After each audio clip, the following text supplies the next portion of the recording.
Welcome back again. We're live in the Mission Church studios here for our next talk at the Christian Youth Summit. And we're pretty blessed to have Liberty Pike. She's the communications director for Oregon Right to Life, and she's going to answer some really important questions. How do you deal with some of those things? You see this on the news, you see signs, hey, it's my body, it's my choice. So you guys are going to be fired up with Liberty here. Come on, Liberty, and give a great talk. Thanks. Hi everybody, thanks so much for tuning in today. And I know it wasn't everybody's first choice to be watching in small groups everywhere, but it's really encouraging to know that there are so many people tuning in. I want to encourage you to use the chat option on the side of your screen if you have any questions. I love getting questions, and Cooper over there can interrupt at any time and get the questions answered in live time. So I do want to cover some of the really big topics around abortion, and at the end we're going to also cover just some basic facts that you should know about abortion so that you feel equipped as you go out and have this conversation, which even though we're 50 years almost after Roe versus Wade, we are still having this conversation in every platform imaginable. And especially being the 2020 election season, it's going to be a really huge topic. In fact, it already has been a really huge topic for voters and for candidates, especially from the Democrat Party, who recently, all the major candidates took a position supporting late-term abortion and said basically there's no place for pro-life voters in the Democratic Party, which alienates around 21 million registered Democrat voters who identify themselves as pro-life.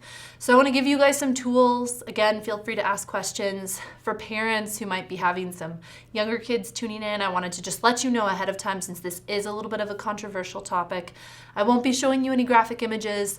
I'm not going to be saying anything that's graphic and offensive. I'm going to direct you to places that you can learn about abortion procedures, because I do feel like that's a really important part of this topic, but we're not going to delve into that today. We're going to start with the hard questions. And I just want to encourage everyone on this topic, no matter where you land on the issue, because a lot of people who are actually a part of the evangelical church do identify as pro-choice. Personally, I wouldn't have one, but I don't think that we should legislate this. There are also around, I think, 40% of abortions are had by people who identify as Christian. So this is a topic that affects your community, and maybe even personally you struggle on this issue. And I want to encourage you that there are good answers to all the questions that you have. And a great place to start to do a deep dive on this issue is Equal Rights Institute. Josh Brahm has so many incredible blogs and videos and podcasts that you can read on virtually every topic. In fact, it's one of the places that I went to get the latest research on how to answer the bodily rights argument, which is the first thing we're going to talk about today, because he has done so much work, having thousands and thousands of hours talking to people who are pro-choice and interacting with them. So again, I just want to remind you, take a deep breath. Let's all take a deep breath. And just be open to having these conversations, to tell your parents, to tell your friends, hey, I have these concerns, I have these doubts. This is why I don't necessarily agree with this. Can you help me understand this a little bit better? Feel free to email me, liberty@ortl.org. Reach out. Don't stay in your own bubble of insecurity and worry about this topic, because like I said, there are so many great answers to all the questions that you already have. First, I want to talk about how many abortions we are talking about when we talk about this issue. Since 1973 in America, there have been over 61 million abortions. 50% of pregnancies are still unintended. That number has not changed despite birth control being an option that's readily available all over the place, from your pharmacy to local health centers. And of those 50%, 4 in 10, so around 40% of those unplanned pregnancies end in an abortion. So we're talking about a humongous number of pregnancies that are ending in abortion in your community. The good news is that rates are falling. Abortion rates are at the lowest that they've ever been. But I think especially with this virus and the pandemic that's caused with a lot of social distancing, a lot of downtime for students, it's a better time than ever to brush up on your pro-life skills so that you can help, because it's likely we're going to see some more unplanned pregnancies in this year. All right, so one of the biggest, the crux of this issue for most people is bodily rights. Everyone's heard it. My body, my choice. It's like the mantra that's supposed to shut the conversation down. And for a lot of people, it does, because on face value, that's true. All of us want to have rights to our own bodies. We don't want anyone telling us what we should and shouldn't do with our bodies. And it is really hard, especially for those of us who've experienced pregnancy. I have 4 kids, and I know what I'm asking when I tell someone that I don't want them to choose an abortion. I know that I'm asking 9 months of pregnancy, a difficult experience of labor and delivery, and then either choosing to parent, which is an 18-year time commitment, or placing a baby for adoption, which is a gut-wrenching choice. So I want to acknowledge first that this is difficult, and that a lot of the people who support this position are completely well-meaning. I cannot say this enough times. The most important thing you can do in this issue is not demonize the people who disagree with you. In fact, that has to go for all difficult topics and all difficult positions on either side of the political aisle, believers and non-believers. It's most important for us as human beings to realize that the majority of human beings are well-meaning, well-intentioned, and they came by their beliefs honestly. And people who are really supportive of my body, my choice, are also doing that. They look at it as an issue where we shouldn't be telling women what to do with their bodies. Take another deep breath before you go into this conversation, because I don't want you to straw man their argument. You might have seen the meme. I should have had a picture of it, where it's the pregnant woman's silhouette, and there's the parentheses that's around her whole body, and it says your body. And then there's the baby inside the mother's body, and there's another parentheses that says not your body. That's not what they're trying to say. They're just trying to say that it's always our body and we should always be able to make this decision for ourselves. But the problem with that is it necessitates an extreme position. Because the truth is that over 80% of Americans oppose late-term abortion. Even here in Oregon, which is one of the most pro-abortion states in the nation, over 70% of people oppose late-term abortion. So there is a line in the sand where most people will say, all right, at 20 weeks, that's too far. You shouldn't have an abortion after that. 3rd trimester, definitely not. Before birth, which by the way, it's legal to have an abortion in Oregon until the moment of birth, you definitely shouldn't be able to have an abortion. But the problem is when they're using a bodily rights argument, that there's nothing that's different. The baby's still inside the mother's body. Is it still her body, her choice? So that's something that you can use to reframe the narrative. When someone says, my body, my choice, you can say, I hear you on that. Is there a point in pregnancy where you feel that abortion is no longer acceptable to you? And by and large, most people will pick a point and say at that point, it's too far. And then I would just challenge them in a compassionate way, because remember, they're well-meaning too, to say, well, what's changed? Because no one is really arguing anymore that babies aren't human beings. Because science, the law of, it's not coming to me right now, but there's this law in science.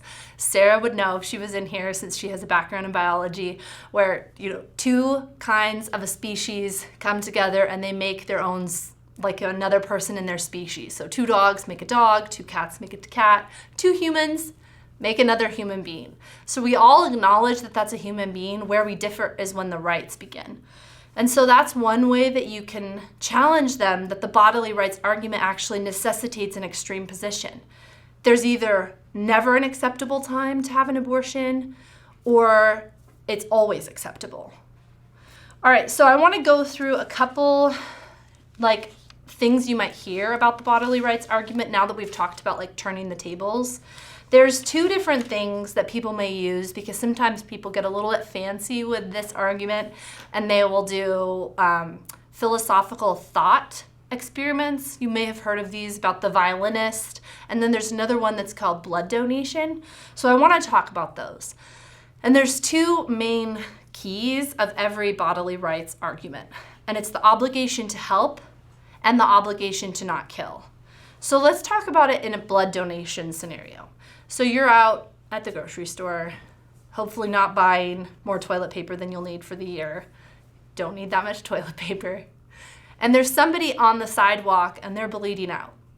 Let's imagine in this scenario that you have the super rare blood type that person also has. And that person will bleed out if you do not stop and give them a pint of your blood. Let's just say in this scenario, there's a nurse, there's a line, they're able to give your blood to this person. So what you are faced with is an obligation to help or not to help. There's three scenarios basically to this. You could either not help and the person would bleed out and you would maybe be a bad person, but you wouldn't have killed them because they were dying of blood loss. Or you could stop and you could help, which would be a Good Samaritan route. Or the third option, which is much more in line with the pro-choice position, is you could end that person's life prematurely. Because what we're looking at in a pregnancy is that there's only two options. You can either allow the pregnancy to continue or you can end that person's life. There is no third option of just choosing not to help. And that's a really important thing to remember and to compassionately point out when somebody says, my body, my choice, because they make it sound like I can just choose to withhold help. I can just step back and passively, nope, I don't want to sign up for this, I'm out. But the problem is in a pregnancy, the only way to end the pregnancy is through the voluntary destruction of that human life. So it's like in the blood donation scenario, where you could choose to help or not help, or you could choose to take that person's life and then you have killed that person. And I want to pause here and talk about killing and murdering because I see this all the time on social media when people are talking about this issue. And I want to remind you that at any given moment when you're speaking about this issue, someone around you may have had an abortion, may be considering an abortion, may know somebody who's had an abortion or is considering an abortion. And I want you to try to use the most compassionate terminology that you can. Please do not call women who have had abortions murderers. I know it feels like the right choice because to you, there's an innocent human being and they signed up for that innocent human being's life to end. But the problem is society is really devious and also really good at lying to us.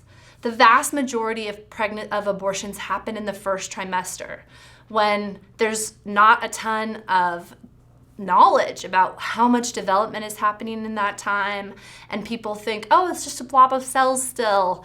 Even though we have so much knowledge now that shows that that isn't true. And later on in this presentation, I'm going to show you the picture of a baby who was naturally miscarried at 12 weeks. And his parents asked that everyone see this picture to see what babies at this age are looking like at the time that they're having an abortion. But still, please refrain from calling anyone murderer or killer, even abortion providers.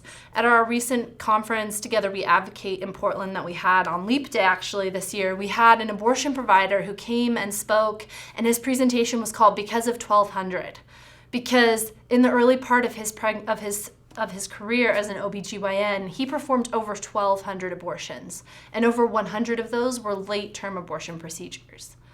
The people who are providing abortions are just as human as you or I or the person who's receiving an abortion procedure. And I want you to remember that, and especially as Christians, to see that as long as they're alive, they are a special person to God, and that we should always be speaking to them in that manner.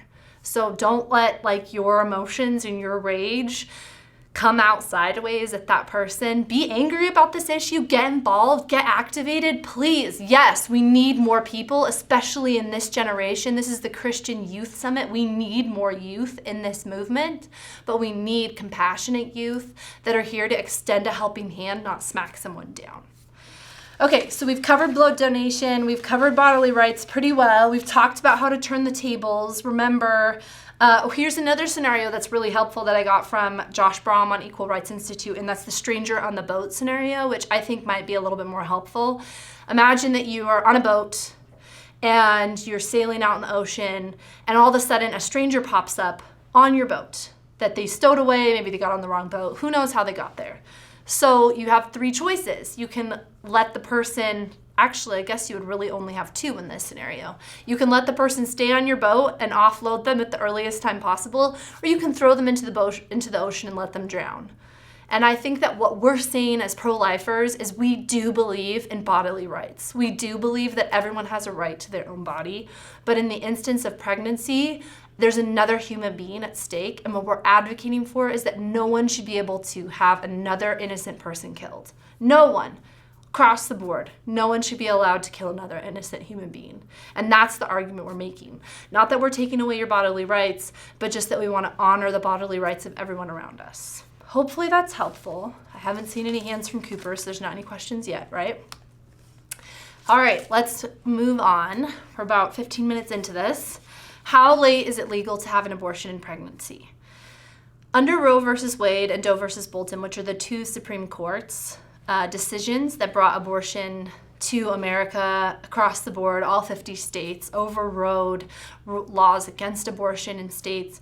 In 1973, they set up abortion legal across the states until the moment of birth.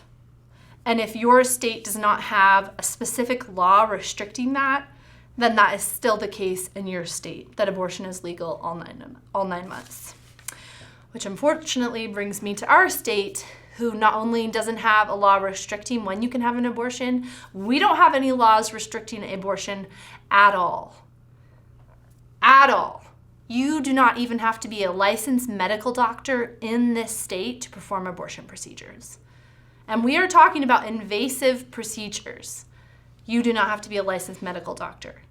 Abortion clinics are actually totally unregulated by the state unless they want to achieve a certain type of licensing, and then they choose to participate in that. But if they don't choose to, then the Oregon Medical Authority doesn't have jurisdiction over them.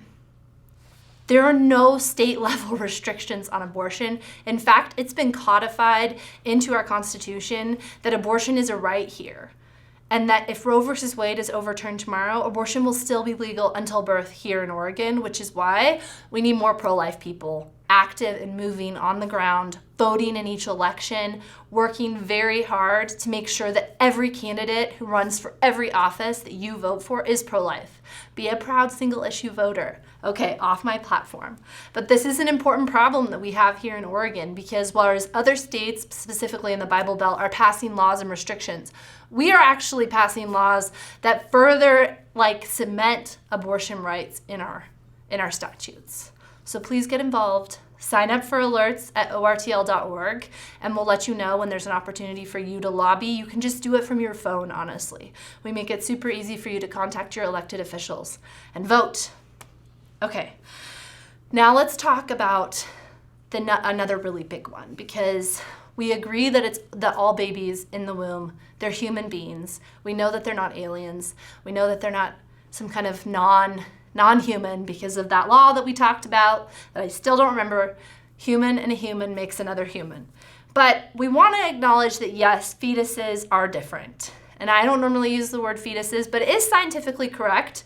Fetus is actually Latin for young child, so it's very specific.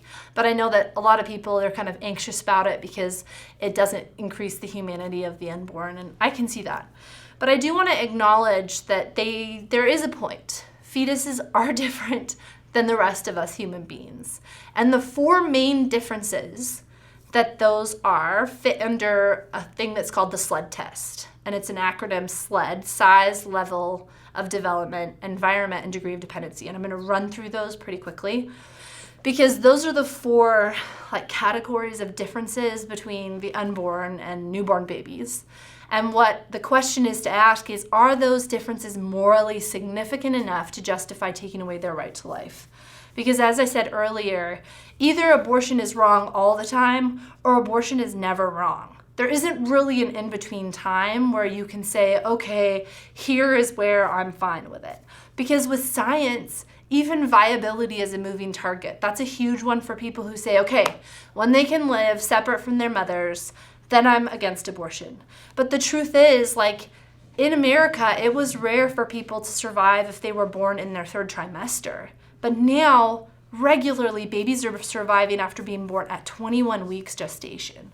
The UK actually just lowered their viability standards for doctors to 21 weeks, saying that if a baby is born at 21 weeks, doctors should always consider saving their lives. All right, let's go through size first. So size is obviously a given. Every single human being spent the first 30 minutes of their life as a single-celled organism. So small. You spent 30 minutes of your life as the size of a period on the end of a sentence in Times New Roman 12-point font. And now we're all different sizes. Newborn babies, so small. Like, I have an 18-month-old at home who is just like so amazing, especially because he can't quite talk back yet, you know, like he can grunt and yell, but it's more cute than like the 3-year-old that will yell no. And he was so small a year and a half ago, and now he's so big, because size is something that changes across all scales of human beings, because size is also a moving target. If we say that, okay, this person is small enough to kill, then where does the line stop? Are people who are born with dwarfism small enough that they don't get human rights? The truth is that if your baby is diagnosed with dwarfism, only dwarfism, in the utero, doctors will advocate for you to end the baby's life because their quality of life will not be great. I think all of us just need to look on Instagram at the people who are behind Little People Big World. They all have fantastic, full, happy, wonderful lives, and yet their life, by being diagnosed with dwarfism in utero, doctors would have advocated for their lives being ended. Now let's talk about the L, which is level of development. And for all the high schoolers watching right now who are frustrated because your parents are like, I know more than you. Sorry, they do. Like, I remember being in high school and being so frustrated, I have it figured out, Mom. But the truth is, level of development is a curve, and it's going for your entire life if you don't stop learning and growing. You can constantly be working on your frontal lobe. They used to think that your brain stopped developing around 25, and the truth is scientists are figuring out you can keep developing new brain pathways for your entire life if you keep challenging your brain. So get out the Sudoku, guys, because those type of puzzles, while super frustrating, and I can never get through a whole complete one, they're really good for your brain. So level of development is another thing that it's like, at what point do you say that this level of development is enough to get human rights? Because newborns, they can only see in black and white, they can see fuzziness, they would not survive if they were not taken care of literally every 30 minutes, it feels like, when you're a new mom. So level of development is another thing that's super wide range, and that's why a lot of people who are being really honest about their abortion rights supporting viewpoints think, okay, you're right, so maybe the line of humanity should be 2-year-olds, which is really upsetting, but that's a more honest viewpoint, and I think that the more that we can encourage people to see the extremism of the pro-choice viewpoint, the better we're going to make progress. Okay, environment, location. There is something magical about the birth canal, people, because once you make it through the birth canal in Oregon, you are suddenly a human being. Jazz hands. Or is there? What so dramatically changes between being inside the birth canal and outside the birth canal? Because what we're looking at in Oregon, just walk there with me. In Oregon, our laws are such that if a woman is pregnant with twins, she delivers one, she hasn't delivered the second one, it is still perfectly legal in this state. I'm not saying she would find someone who would do it, but it is perfectly legal in this state to have an abortion procedure. Just hit my table, because it's every time I say that, it's outrageous to me that that's how Oregon's legislators and supermajority in the House and Senate think that that's perfectly acceptable, because it goes back to the her body, her choice, which, as we already went through earlier, is an extremist viewpoint. So environment is another thing that shouldn't count to our human rights, because it's changing at all times. Degree of dependency is the last one, and it's also really important. It kind of ties into her body, her choice, because of course babies inside the womb are dependent on their mothers for absolutely everything. But then I would just say, have you ever met a newborn? Because newborns are also dependent on their mothers for absolutely everything. And I know it's a little bit different, because in the case of a newborn, somebody else can provide that dependency. But the point is that dependency is something that's changing at all times throughout your life. You know, 6-year-olds, they're dependent on their parents more than 18-year-olds. And people that have terrible accidents and are on life support, they get to a place where they might need machines to help them breathe, and machines to circulate their blood and pump their blood for them, ECMO machines. Are those people, suddenly they don't have human rights because they're dependent on their machines? The problem is, again, degree of dependency is something that's also changing throughout your life, and is another instance where we should not pin someone's human rights on where they fall on the scale. This is a 12-week-old baby. His name was Josiah. His parents had a natural miscarriage, and they sent a picture of this to all the pro-life organizations that they could possibly think of, because they wanted people to know about babies that are before 12 weeks. And as you can see, his hands and his toes, he is perfectly developed and exactly the way he should look for a baby that is 12 weeks old in gestation. The reality is that over 90% of abortions do happen in the first 12 weeks. And after 12 weeks, the rate of people that are opposed to abortion dramatically skyrockets until in the third trimester, as I said earlier, around 80% of Americans are opposed to late-term abortion. And the truth is there morally significant enough change between the 12-week-old baby or the 10-week-old baby and the 30-week-old baby? All that they needed was time and nutrition to grow and turn into the babies that are born and we all know and snuggle and get to hold and smell, because they smell so good as newborns, and then they get older and it's not such a good smell. Is the change morally significant enough? And I would say no. What has changed? I think the most logical place for us to pin human rights on is at the moment of conception, because at the moment that the egg and the sperm meet, all of your DNA that made you is present, and all you need is time and nutrition and a safe place to grow to become the human being that you are today. So I would say that the most rational, least extreme, most logical and scientifically supported place to assign human rights is when all of our lives begin, at the moment that the egg and the sperm meet. Okay, let's talk about to show me something, Cooper? Question asked. So we've got someone asking about earlier when you were talking about when the woman's life is at stake. Okay. Someone said life of the mother. They disagree when the life of a mother is at stake. She should have the right to decide. You want to touch on that for a second? I don't think that I actually talked about the life of the mother earlier, but that's a great thing to talk about, which I'm happy to talk about now before we move on to rape. In the instances where a mother's life is truly at stake, we're primarily talking about an ectopic pregnancy, which is where a baby has implanted outside the uterus where it should not be, and it will not survive. And in that instance, the pro-life choice, and honestly the choice that doctors will always legally be able to make, even if Roe versus Wade is overturned, even if we get our wish and abortion is no longer allowed, doctors will always be allowed and be required by their medical ethics to save the patient that they can, and that's the mom in the case of an ectopic pregnancy. And as for later on in pregnancy, a lot of people talk about late-term abortions being a necessity to save the life of the mother. And I would just really challenge you to look up statistics around when late-term abortions happen and why they happen. Because the statistics show is that the majority of women do not choose late-term abortions to save their lives.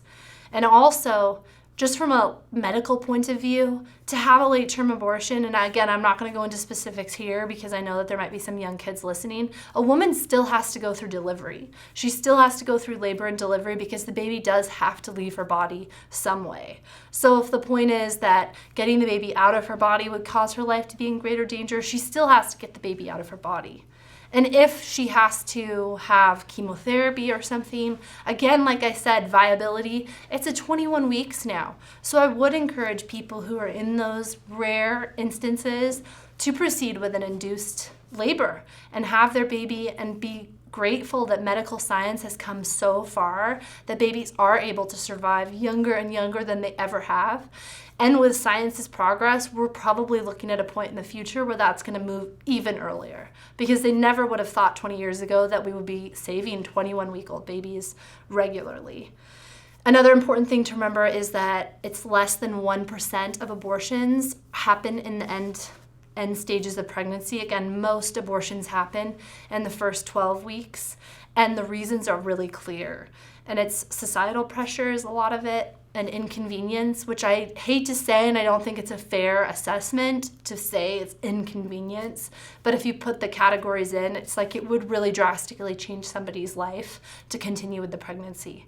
We're not talking about life of the mother primarily. Go ahead, Cooper. Another one has to do with the topic of, Thanks for the questions, guys. yeah, talking about feelings surrounding abortion and how the whole my body, my choice mentality, and they're asking how we can influence and change people's mentalities on like that mentality that's all me and it doesn't matter. If you tuned in a little bit late, we covered that at the very beginning, which might be frustrating for people that didn't come back after the break, or maybe you're just joining us now. Welcome aboard. But I talked about in the earlier half about how to talk to people to help them to turn the tables. And I can really quickly say, really briefly, because we still have some more to cover and we only have about 15 minutes left, is that if somebody has if their position is my body, my choice, then a good thing to do would be to ask that person in a really compassionate way and say, I hear you on that. Is there a point in a pregnancy where you would feel that abortion isn't okay? Because as I've said now a couple times, most people feel that around 80% of people feel that the late-term abortions aren't acceptable. A lot of people draw their line at 20 weeks. And so then something you could ask is just say, okay, I hear that. I hear that you have a point where a pregnancy, you feel the baby's too developed or the baby can live on its own. So what then? Because the baby's still inside her body. And just point out to them that to have a truly my body, my choice position necessitates extremism. And the majority of people aren't going to feel comfortable with that. And that's a good place to take it. And then if you feel like you're out of your water at this point, like, okay, I'm in a little bit over my head, especially if you're having this conversation on Facebook, send them some links to Equal Rights Institute's blogs, because they have written literally like college papers, much more observable ones, and then college papers helping people walk through their viewpoints and coming to logical conclusions. So again, don't feel alone or like you're going to get out of water and so you're not going to have the conversation at all. Like, start the conversation and be like, I'd love to talk about this more with you, like just by honestly just kind of shaking the house a little bit, sometimes you can help people realize that their position isn't so logical to even them anymore. Is that good, Cooper? Okay, let's talk about rape. Another big breath. Because anytime this topic comes up, the first thing that I want you to do is have a compassionate response and truly acknowledge, sincerely, truly, fully acknowledge the horrors of rape. I'm going to say it again. Take a deep breath, pause, because when people are asking you, I have the quote on here, when a pro-choice person is bringing up the issue of rape, they're not so much concerned about the baby, they're checking to see if you're human. Are you a monster? Do you have fetal tunnel vision? That's an experiment that they are playing on you to a large degree. They want to make sure that you have compassion. So that is the first thing that I want you to do, is show that you have compassion, to say, wow, this is such a heavy topic. If you have ever experienced anything like this, I just want to say how sorry I am. Because another thing that's really important to remember is with the rates of rape, so many people have experienced some level of this, and they aren't going to out themselves and say the reason that I'm really upset about this issue is because I experienced something like this. So show them your compassion and say, first of all, this issue is so terrible. It's so hard for everyone involved. And then I'd like for you to say there's 3 things that can happen when a woman is pregnant because of rape. She can do the right thing, which in my eyes is keep the baby, because the baby's an innocent victim too. She can keep the pregnancy is what I mean.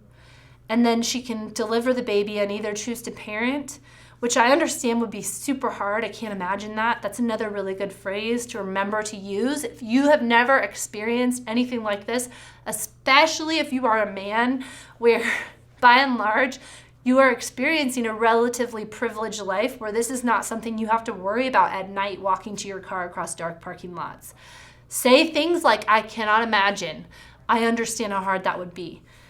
She can choose to parent the baby, or she can place the baby with a loving home, or she can choose to have an abortion. And in my eyes, the right thing for the woman and for the baby, who are both victims of this, is to continue with the pregnancy. Now let's talk about how we can help women who are faced with that extremely emotional, difficult challenge of carrying their rapist baby. And then turn it to like a really good way to have these conversations with people is to instead of you and I, we're facing each other like this.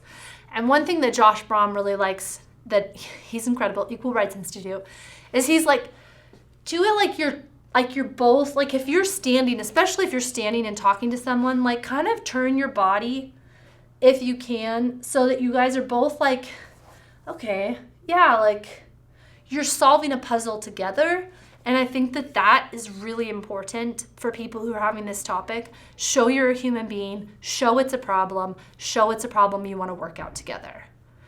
And then it's also important to remember that these instances are incredibly, incredibly rare.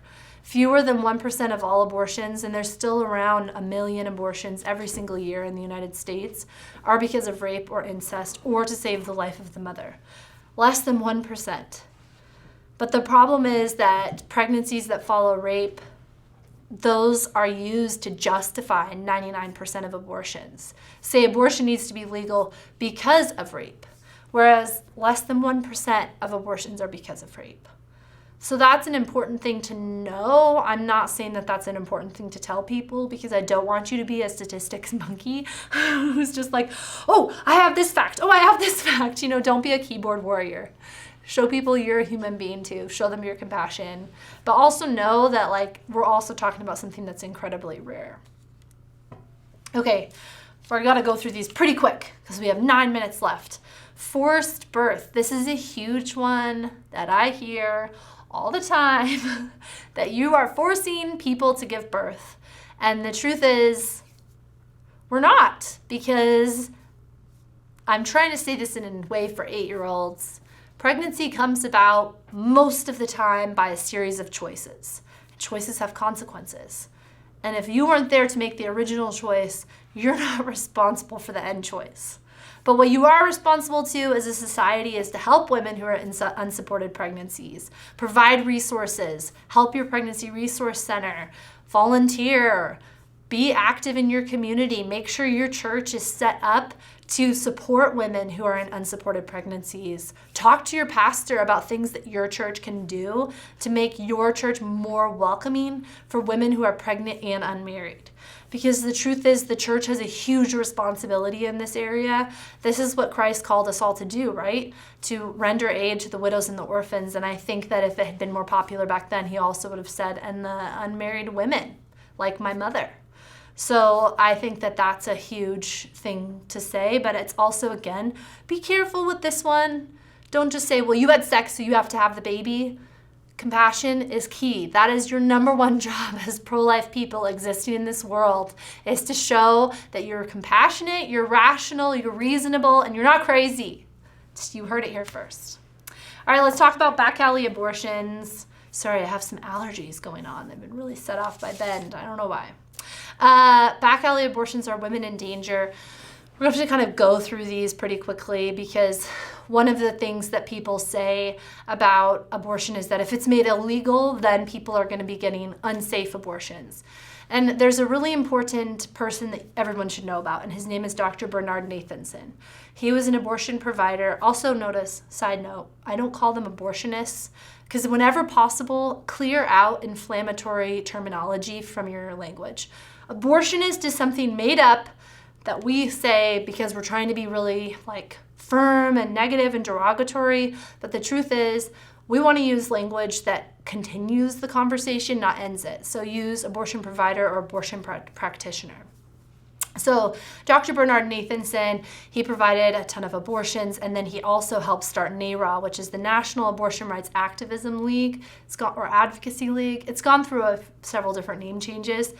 And he actually converted and became pro-life, and he spent the rest of his life educating people about the dangers of abortion. He made the video, The Silent Scream. Not going to talk about that one. But if you're old enough and you're interested, that one's pretty sad. But Dr. Bernard Nathanson, he and his colleague actually created a lot of the statistics that are used still to this day by people saying, if abortion is made illegal, this number of women will die. Dr. Bernard Nathanson went on the record and said, we made those statistics up because they were useful to our cause at the time. Because the truth is, the majority of women who are receiving illegal abortions before Roe versus Wade were having abortions by doctors in hospitals illegally. Whereas today in Oregon, you don't even have to be a licensed medical doctor to provide abortions. And the other thing that's important about this issue is right and wrong is wrong, no matter what the laws say. And we can't create laws based on keeping people safe who are doing the wrong thing. That's why we have rules about not drinking and driving and wearing your seatbelt, stuff like that, because laws are important to keep the majority of people safe and to keep vulnerable people safe. And that's the priority with making abortion illegal, because that would have saved, if abortion had not been legal since 1973, there'd be 61 people on earth today and countless family trees that are missing or were cut off because of legal abortion. All right, so at this point in my presentation, ordinarily I would, yes, Cooper, 5 minutes. At this point in my presentation, ordinarily I would do a demonstration of abortion procedures with tools and models, but we really want to be cautious about the younger kids that are watching. So I'm just going to skip through this part, but I do want you to know that if you are interested, and I do feel like especially if you have high schoolers, anybody that's over the age of 13 should honestly know what an actual abortion procedure is like, because if we think something should be legal, or if we're going to advocate against something being legal, we should know what the thing is that we're talking about. The abolitionists were so successful in overturning slavery when they decided to show people what slavery meant. They brought the chains up on stage. They showed pictures of the scarred backs. They really revealed, they shone a light like Christ does into the darkness and said, here's what it looks like. And that's why I think this is a really important part of my presentation. But again, we want to just be really respectful of all the people that are able to join us around the world today at different ages. So visit abortionprocedures.com if you want to hear from an actual former abortion provider. There's no graphic photos. There's some like line diagrams. And then there's also videos of the doctor talking about what abortion procedures are actually like. So the most common abortion procedure now is actually medical, which is a 2-part drug cocktail. And this one isn't very graphic, so I just want you guys to know this is very different from birth control pills. This is a pill that is intended to end a pregnancy. And the first drug essentially cuts off all the life support to the baby, so the baby passes away. And then women have to deliver their babies at home and alone. And this one is legal in the United States up until, I think the FDA just extended it to 12 weeks. RU46 at last count has killed 24 women and has injured over almost 4,200, so it's probably over 4,200. Go ahead, Cooper. Question, do you ever have Christians come to you with faith-based reasons for abortions, or do they tend to use more common arguments that the rest of the pro-choice movement uses? I feel like at one point in my career, because I've been volunteering for Oregon Right to Life since I was 15. I started working there when I was 25. So I've been working in this movement for for more than half of my life. And I think only one time have I had somebody try a very pale excuse to say that Jesus would have supported abortions. But I think the preponderance of the Bible is clear that you shall not take an innocent life, protect the innocent, bind up the oppressed. I think the preponderance of what Christ said shows that he wouldn't have supported an abortion. Most people try to assimilate into the pro-choice perspective. Does that answer it? 2 minutes. Yes, I know.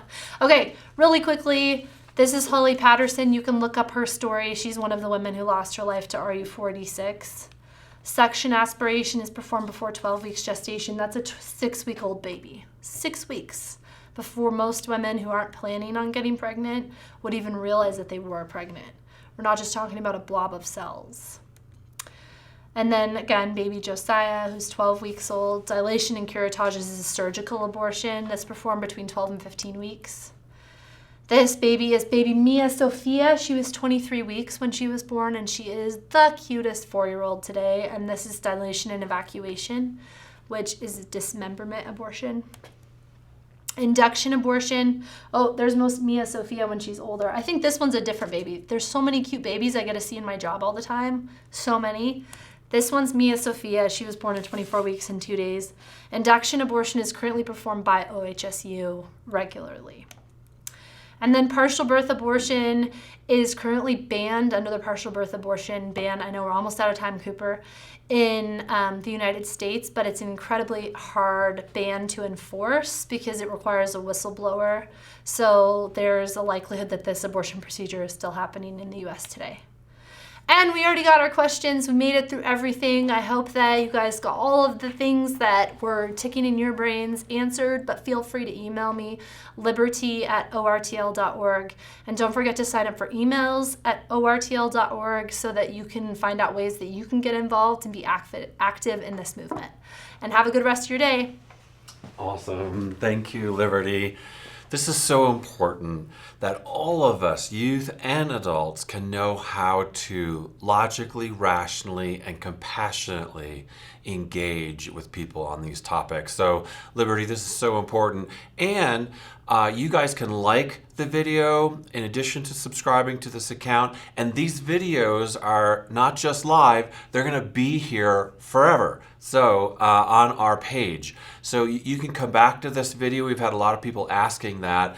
And you can see actually the live chat come in as the video is going. So all of that gets stored and saved on there. And the resources that Liberty has provided, you can keep downloading those if you have somebody else. So share, there's a button down there. You can share each of the videos. Yes, for this one on abortion and it's my body, my choice, topics.